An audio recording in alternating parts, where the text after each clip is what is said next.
Parents of students taking the October or November SATs, if you haven't started your teen's plan yet, it's almost too late for them. This is exactly what my students are doing right now to help prepare themselves for these tests. For those of you guys that don't know me yet, my name is Jared Nguyen. I'm the founder and director of Geometry Guru's SAT Prep, and at this point in my career, I've helped hundreds of students increase their SAT scores so that they can go to the dream colleges or qualify for scholarships. With that being said, let's get straight into it. A lot of your teens did not take advantage of the summer, and they're kind of just wondering what it is that they need to be doing now, especially since school is right around the corner. The first step that my students are already doing is what we call here the efficiency index. Okay, the efficiency index. Now, a lot of students, they have no idea even where to start. They don't know what resources to use. They don't know what their weaknesses are. So they have no real baseline. They're just trying to do Khan Academy or do Blue Book with their heads cut off.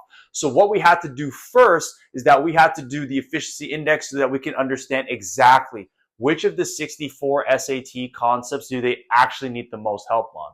Not just the stuff that they're getting wrong, but why are they getting these things wrong?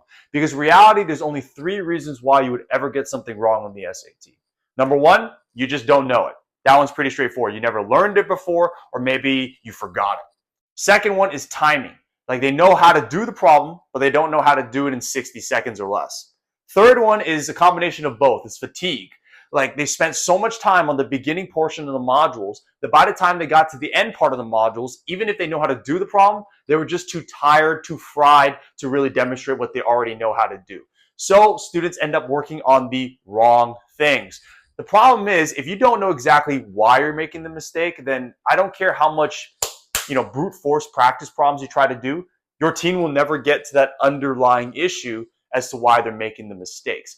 Now, the reason why this is so important is because for you, a lot of you guys, you only have that 12 to 14 window to actually take the SAT. So you cannot be wasting time. 3 months is enough time, granted that you're working on the correct things. And that diagnostic process itself can take upwards of 3 to 4 weeks. Why? Because you need to have enough data from all of your practice problems and all your practice exams to really make a conclusion.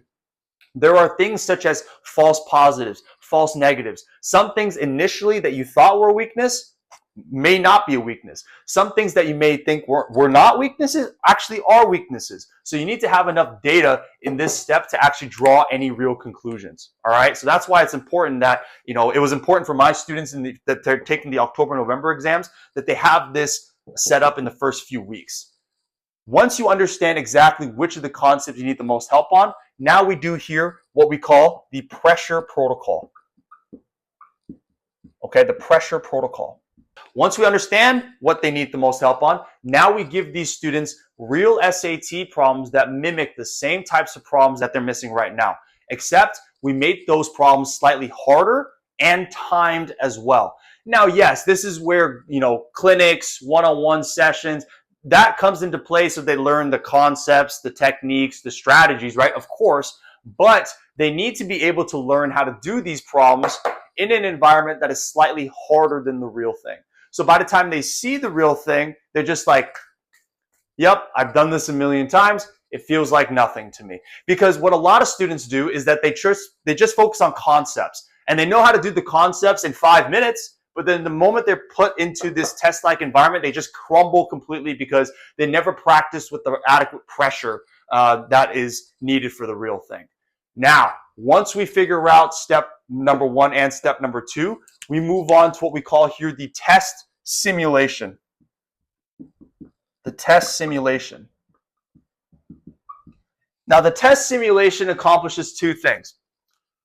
A lot of students, what they do is that they don't take enough diagnostic exams, like just purely quantity, they don't take enough, or they use diagnostics that are just way too easy in comparison to the real thing. So then what happens? They take the real thing, it's harder than anything they've ever seen before, and they fall flat on their face. So what do we have to do here? We have to use tests that are slightly harder than the real SAT, so that by the time they see the real thing, again, they clock in, they clock out, right? It's like any other Saturday for them. This builds the stamina And this builds the endurance needed in order to get the results that they're looking for.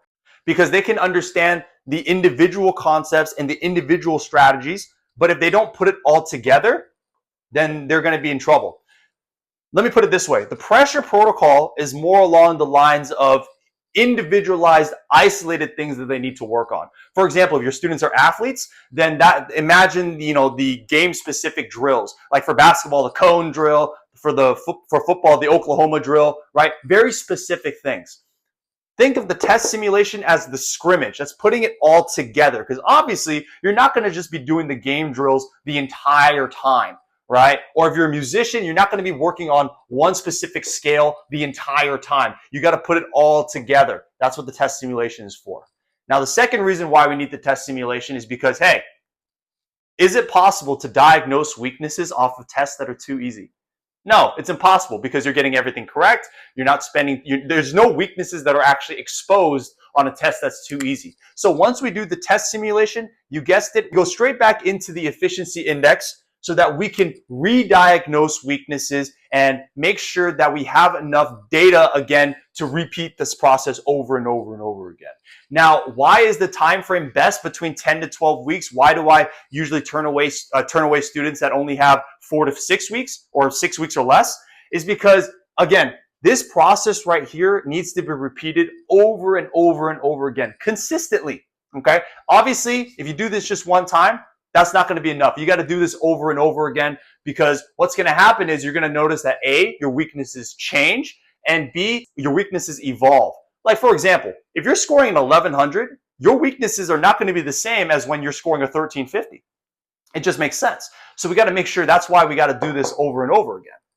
All right, guys. So that's your plan. If you're not doing this already, you got to make sure you start now. You don't want to wait until when school starts, when you have all these sports, extracurriculars, AP classes going on. So make sure you start this sooner rather than later.